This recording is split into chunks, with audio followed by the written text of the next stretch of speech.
Good afternoon, guys. Today I wanted to talk to you guys about faith and how to get faith and be opened up to the abundance of everything that God offers. Today's Bible verse is Luke 9:23 and 24. And the verse goes, "If you want to be my follower, you must give up your own way, take up your cross daily, and follow me. If you try to hang on, you will lose. But if you give up your life for my sake, you will save it." I think the biggest thing out of that verse that I kind of took away from was, by the way, that was Jesus talking that said, kind of give up on the things that you have. But something that I've been very persistent on recently is knowing that self-discipline equals trust, and then trust equals faith, and faith equals the Garden of Eden, okay? So, like Adam and Eve in the Bible, they were not self-disciplined, they ate the fruit, right? Now that they ate the fruit, they did not trust themselves and they did not trust God anymore. They were guilty, and then they were kind of sent outside of that garden. Now, we're not stuck in this position, by the way. We are all born with faith, but we all usually have faith in the things that are going to be negative for us instead of the things that are positive. So once we kind of self-discipline ourselves enough to where we don't fall for the lust, or we don't fall for the temptations that the world provides us with, then we can start to trust ourselves and keep our own word with ourselves. That's the biggest part. Is if you feel like you run into a fact where you don't keep your word with yourself, then you don't trust yourself, because you know that you're going to let yourself down.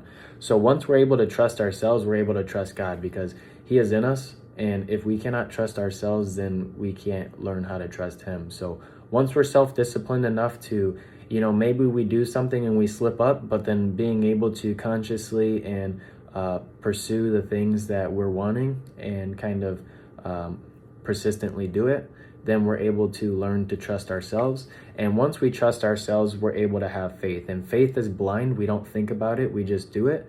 It's something that we're all born with. Usually we have faith into the negative things, which are going to be, hey, I can't do something versus I can, okay?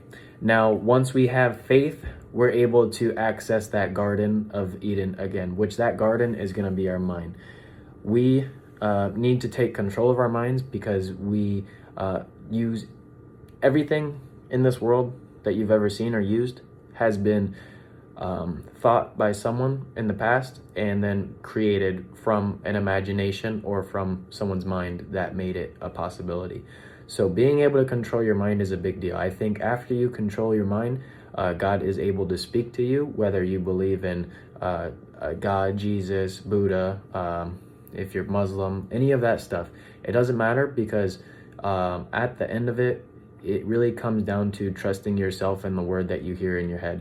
We all know what it is that we need to do in our lives, but being able to consciously decide to do it with that self-discipline is a big deal. So a person that is really good at explaining that self-discipline is David Goggins. If you listen to his messages, he talks about it all the time. I would take everything he says with a grain of salt, obviously, but he is really good at that self-discipline part. I think once we start to have that self-discipline, it opens it up for us to be able to have trust and faith, and which faith brings us to the abundance in the garden. So with that, I love you guys. Have a good day.